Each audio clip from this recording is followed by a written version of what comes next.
we have to talk about things because I just saw Nadal play Djokovic, and it was awesome. And I think the biggest key for Nadal versus Djokovic is I think Djokovic likes his backhand. And the two things I noticed were, one, Djokovic was hitting his backhand from baseline on the rise. So he was stealing time from Nadal and closing into the court. Secondly, his defense is phenomenal. His ability to track down balls and play deep from the baseline, unbelievable. A sub point of that is his fitness is unreal now. I mean, he can stay in the point with Nadal, can rally like 26 shots, and take the 25-second break, and he's good to go. I mean, he's very fit. He's solid off both wings. He has a very good return. A side effect of his fitness and his strokes now is the second part of it is his mental toughness is pretty high right now. I'm kind of surprised. I was like watching the match, and I haven't seen Nadal play since Australian Open maybe, and he was awesome. You know, I don't expect much from Murray, but Djokovic made Nadal look like Murray at the Australian Open. At the French, Madrid is one of the fastest courts on the clay court circuit, and so the results at Madrid, you know, even Rafa lost a set to Roger at Madrid. The French is not Madrid. We're talking 2 weeks, and if it's raining, there's no way you're going to beat Nadal if it's raining. If it's raining, Nadal's going to get to everything.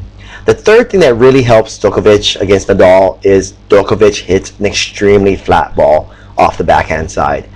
I think for Nadal to beat Djokovic, he's going to have to attack Djokovic's forehand. And even if he attacks Djokovic's forehand, Djokovic makes a strong point of attacking only Nadal's backhand. And he's only going to go after Nadal's backhand. And he does it all the time. So it's going to be interesting. I didn't see any slicing. I don't know why Nadal didn't slice at all. He didn't slice at all. I watched the whole first set. I think he sliced twice. Second set, I was just starting to get tired. It was like 2 o'clock in the morning here. My dark horse for the French Open, I don't believe in Murray. I always like Verdasco. I have been watching a lot of people play. I don't think Roger's going to win the French. Dark horse, long shot pick. I can't call Djokovic a dark horse. He's a favorite. I think it'll be a Spaniard. I heard good things about Bellaccioni or something like that. I like Almagro. I think Nadal's going to win the French. I don't think Djokovic is going to win the French. However, I gotta admit, I was shocked and impressed by Djokovic yesterday. What we can learn from Djokovic as players is catching the ball on the rise. When you step into the court, for every one step you take into the court, that's like hitting the ball 10 miles an hour faster. And if you can catch the ball on the rise, you don't have to hit it big. It has to be firm, though, because if you hit it firm, you're already hitting the ball like 10 miles an hour faster. You have the advantage. He steals time from people, plays good defense. Second thing you can learn from Djokovic is improved fitness can really help your game, because I have never seen Djokovic play like that and didn't look tired at all. And when you're really fit, mentally, your body doesn't wear you down, so mentally you're going to be stronger mentally. Okay? So catch the ball early, improve your fitness, and finally stay with a pattern. I think Djokovic really hammered the backhand of Nadal. He already has good return. So once you get into these long rallies and you start hammering the backhand, and at some point I was like, Nadal, what are you doing?